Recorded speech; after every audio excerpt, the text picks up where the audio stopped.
17 stories high, over 1,000 feet long, 300 feet wide,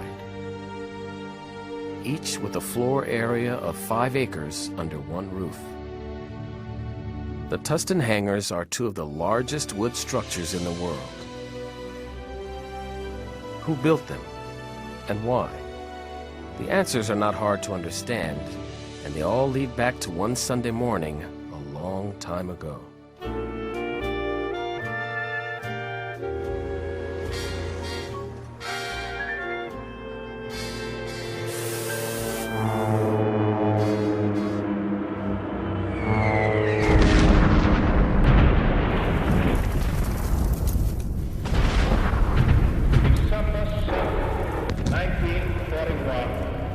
A date which will live in infamy.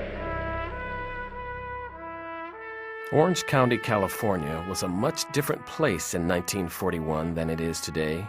Some 40 miles south of Los Angeles, and with just over 130,000 people, it was farm country with endless orange groves and bean fields. But the few people who lived here at the time were focused on the same issue as Americans everywhere: the war in Europe and the Pacific. It was on everyone's mind. It was the topic of every conversation. With the images of Pearl Harbor still painfully fresh, the country was on high alert for an attack by Japan on the Pacific coast or Germany on the Atlantic coast. Defending the coastlines was a national priority, and the War Department decided on a well-tested technology that had been around since before World War I. Lighter-than-air, or LTA, airships.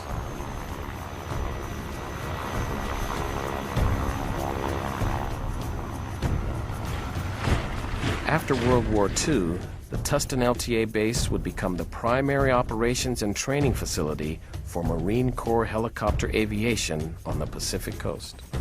And it played a critical role in every major U.S. military operation from 1942 to 1996, including World War II, Korea, Vietnam, and Operation Desert Storm.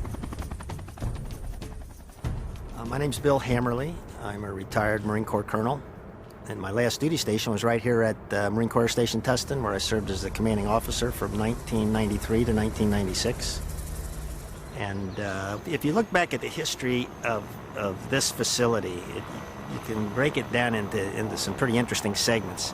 Right on the heels of the outset of World War II, the Department of Defense established a concept of building bases quite similar to this that would be home to dirigibles that would then launch from these facilities and become a coastal patrol. The bases were then linked with gun emplacements, coastal guns that ran up and down both coasts and in the Gulf to repel a potential invasion.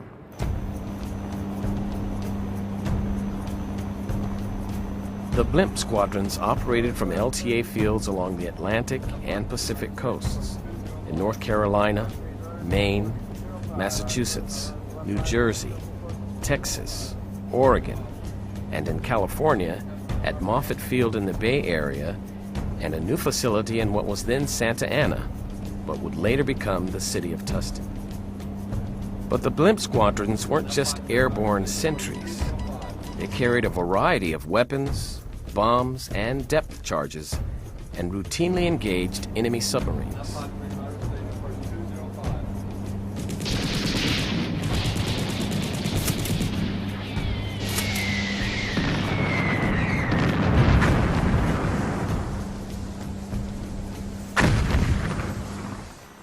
Each facility needed one or more blimp hangars.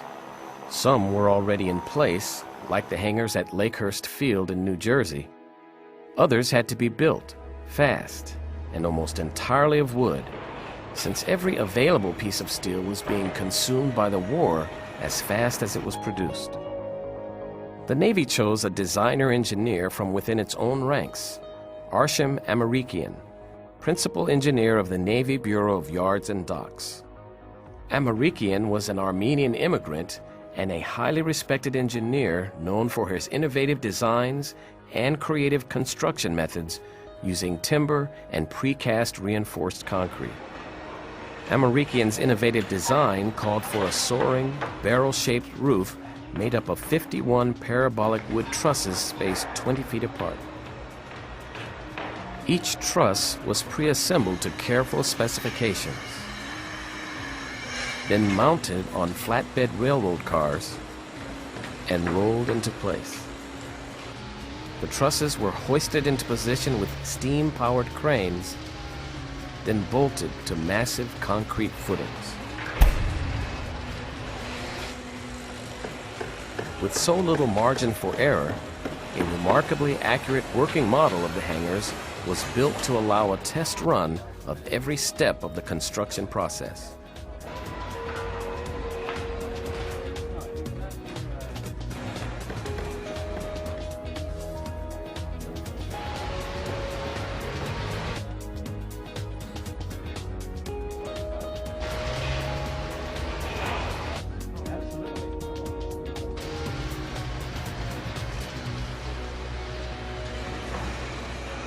Building each hangar consumed 2,719,000 board feet of lumber, 10 acres of plywood sheathing for the roofs, 79 tons of bolts and washers, and 30 tons of ring connectors. Cut into 1-inch strips, the lumber used for each hangar would create a track that stretched from Los Angeles to New Zealand, about 6,800 miles. The finished product was a structure that was 1,000 feet long, 17 stories high, and 300 feet wide, with over 5 acres of unobstructed space beneath one roof. The Tustin Hangars were, and still are, two of the largest freestanding wooden structures ever built. Well, that is monumental, is it not? That whether you're flying into John Wayne Airport and you look out the window, these jump right out at you. I work currently over at El Toro, and you go up to a piece of high ground at El Toro, and these, on a clear day, you can see Catalina, but you look to the north, and these facilities just jump right out at you. They're that large. But one of the ironies of naval aviation history is that by the start of World War II, the giant blimp hangars being built and rushed into service across the country were already obsolete. Americian's design was created years earlier, in the 1930s, and was intended to house giant Hindenburg-class airships. But after the Hindenburg disaster at Lakehurst, New Jersey in 1937,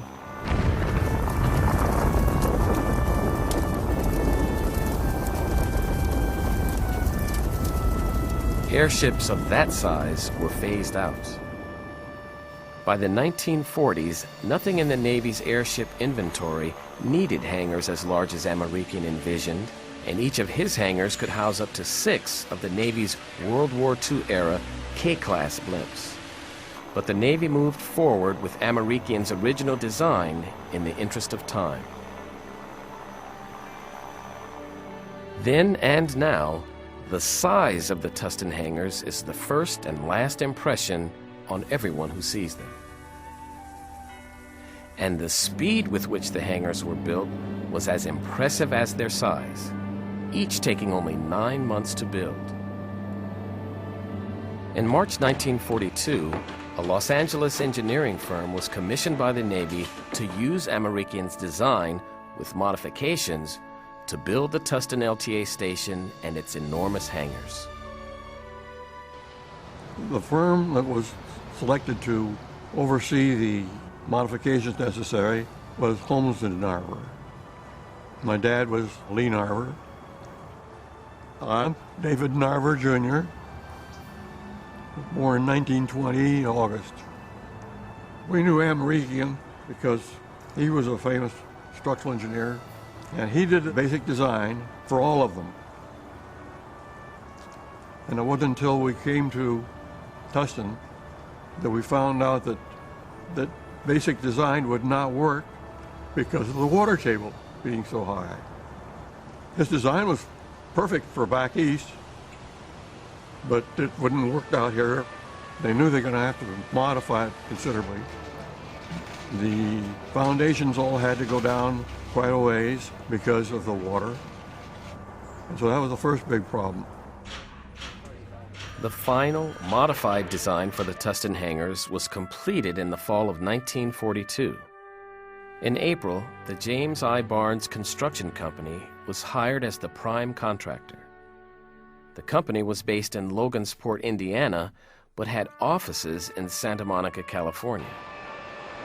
Construction began on Hangar 1, also called Building 28, in October 1942, and was completed in July 1943.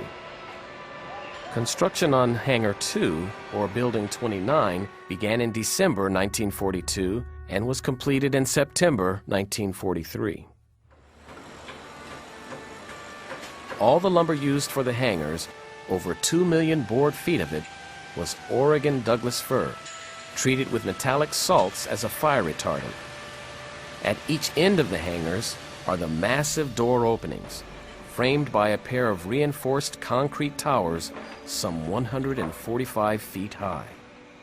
The towers support an overhead box beam from which the door panels are suspended.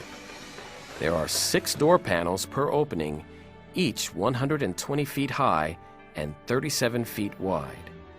The rolling doors open at the center and are guided and moved on rails by electric motors.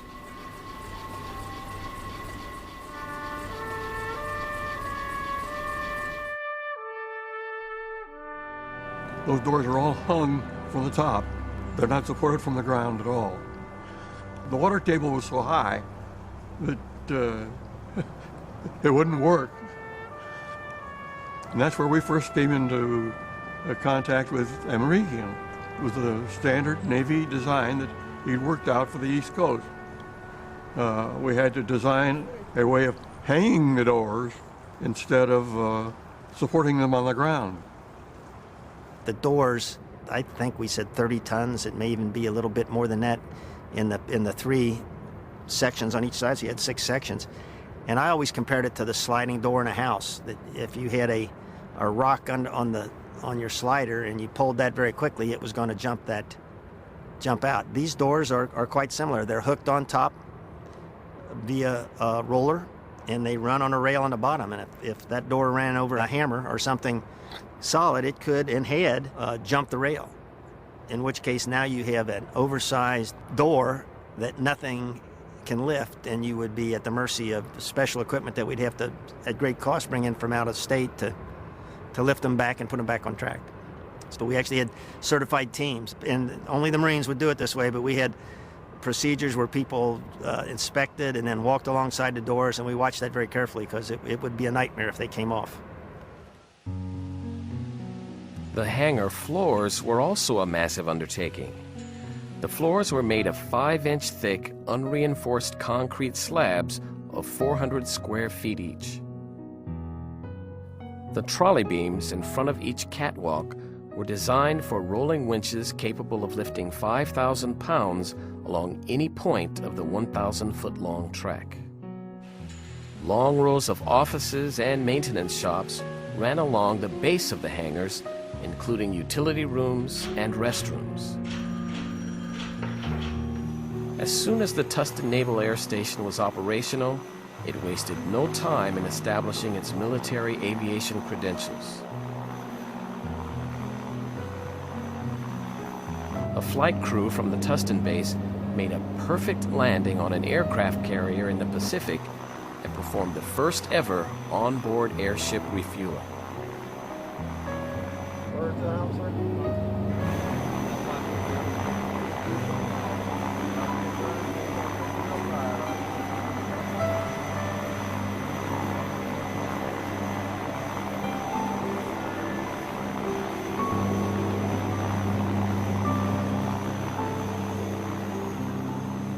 Helium for the blimps was delivered by an underground pipeline system that ran beneath the 2 hangars to a nearby helium plant.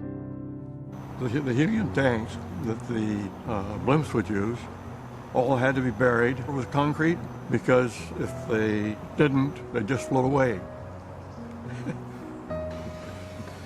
The bolts themselves and the way this is constructed is the source of a lot of sea stories. These wood frame structures are bolted together. They're held together by bolts. The myth is that we had people in here all the time going from beam to beam, but that's not even an urban myth. That is a myth that I could dispel. First of all, our concern was that it's such an interesting structure, it'd be fun to climb it. We had to, and young Marines being young Marines, if you didn't have a rule forbidding it, they would be all over it. But then at a point in time, a contract was let to have a company come in, and they went beam by beam checking the tightness of the bolts, and they inspected the wood. So today, as you walk through the hangars, you'll see some of the original wood and some new wood where they actually spliced new for old. That, to my understanding, happened once. There was thought of doing that every 5 or 6 years, but at that point the base transitioned to closure, and we never got back to it. But no, other than that one time where they came in and tightened the bolts, that's the start and stop of any myth associated with bolt tightening in the blimp hangars. The biggest deal that we had to put up with was the day the fellow forgot to put the brakes on the railroad cars that held the scaffolding. He forgot to set the brakes, and a wind came up, and there was enough of a hangar built that made a wonderful wind tunnel to just blow the whole thing down. I got a telephone call that we've got to do something. That's how I find out. There's a myth about the hangar creating its own weather. True and false. The way that would occur, you take a marine layer with the doors open, and the marine layer is on the deck. Maybe we can't even fly. We've got a day where the visibility is way down and we've got heavy clouds. Throughout the day, we would open and close these doors. If the doors were open on one end, the marine layer obviously is going to just filter right on into the hangar. And now as the marine layer would lift throughout the day, as the sun would come up and things would heat up, the marine layer is lifting, creating a higher ceiling. Well, it would be captured inside the hangar.